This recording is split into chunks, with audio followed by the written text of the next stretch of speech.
Your Monday is already weird, so let's lean in. It's Monday, April 20th, 2026, and this is Blue Lightning Daily. I'm Hunter. And I'm Riley.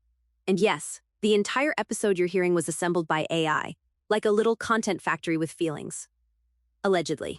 Allegedly being the key word.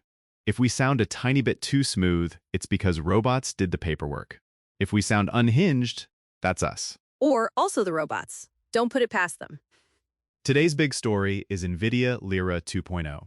The headline is basically, one photo becomes a walkable world, but the real creator win is it exports. Like, it actually gives you 3D Gaussian splats and meshes you can move into Blender, Unreal, Unity, the whole grown-up pipeline. That's the part that makes me sit up.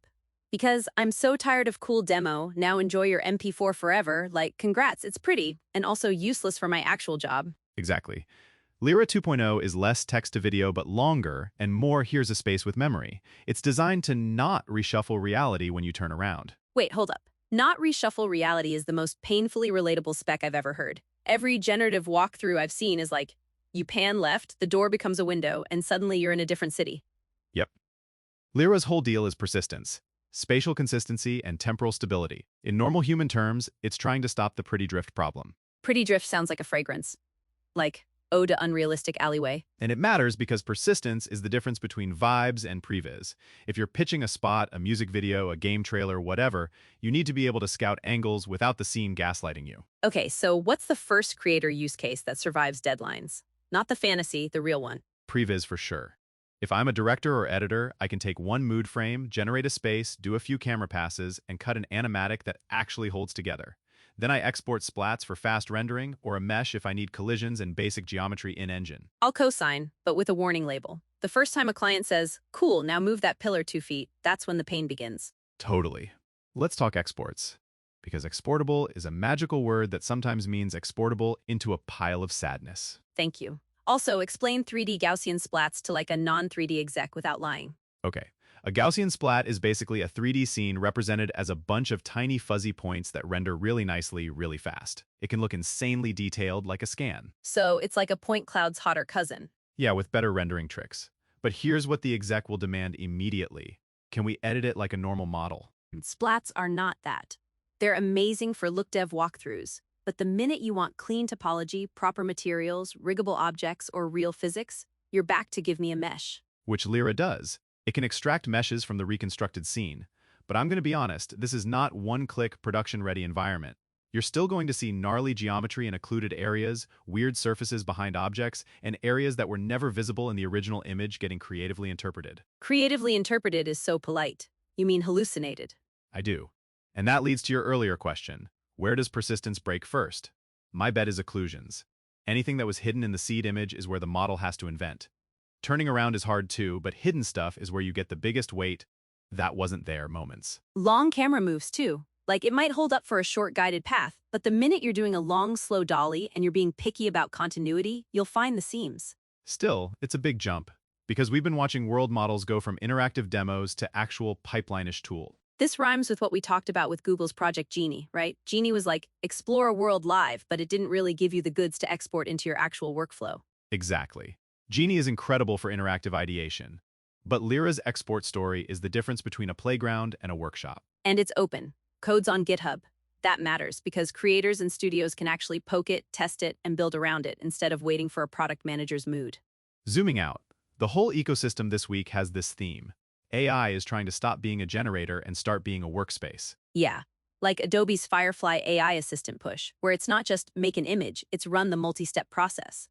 And they added those control-y things like AI markup and precision flow so revisions don't ruin your life. And Claude Opus 4.7 leaning into longer, more autonomous execution.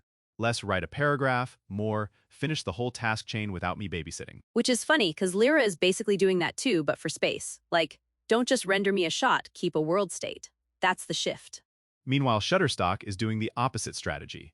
Not researchy, just product. Here's an AI video generator inside a licensing marketplace so you can ship client work without legal panic. That one is so practical it hurts. It's like the unsexy hero. I can use this in an ad without my lawyer entering the chat. Speaking of unsexy, can we talk about the absolute chaos side quests in AI news? Please, Because Allbirds selling shoes and becoming Newbird AI to do GPU as a service is peak timeline.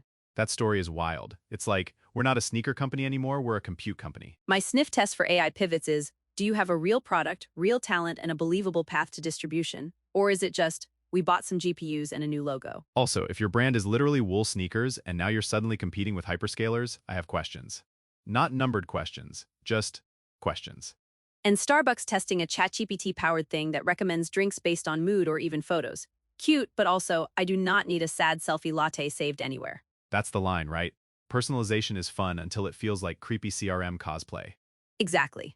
Tell us your vibe is adorable. We inferred your vibe and sold it as horror. Then there's the AI song hitting #1 on iTunes thing. That's the content inflation bell ringing. If music becomes infinite, attention becomes the only scarce asset. And marketing teams are like, cool, can I generate a brand anthem in an hour? And musicians are like, cool, can I pay rent? It's going to get messy fast. Also, the viral ChatGPT wrote my angry complaint letter era is here. The pickle outrage letter genre is thriving. I'm begging companies to not escalate. Just respond like a human. Because half of these letters sound like AI wrote a legal thriller about a missing condiment. If a bot threatens you over pickles, just send pickles. Don't start a robot war in customer support. Bringing it back. Lyra 2.0 is exciting because it's one of the clearest signs that environments are graduating from pretty drift to state that holds up. But creators should treat it like an accelerant, not a replacement. It kills the blank scene problem. It does not kill the cleanup problem. Exactly. Expect mesh cleanup, expect redipo if it's hero, expect artifacts in hidden areas. But for ideation, blocking, pitches, and fast world exploration, this is a real upgrade. And if you're a marketer, don't sleep on spatial content. One approved image turning into a bunch of angles, fly-throughs, and versions is very do more with less in the good way. All right, that's the run. Thanks for hanging with our fully automated, occasionally feral little AI-made show. Subscribe if you want more robots doing media operations energy, and check out bluelightningtv.com for AI news and updates. And remember, if your world generator forgets the hallway you just walked down, it's not your fault. It's just having an Allbirds moment. Catch you next time.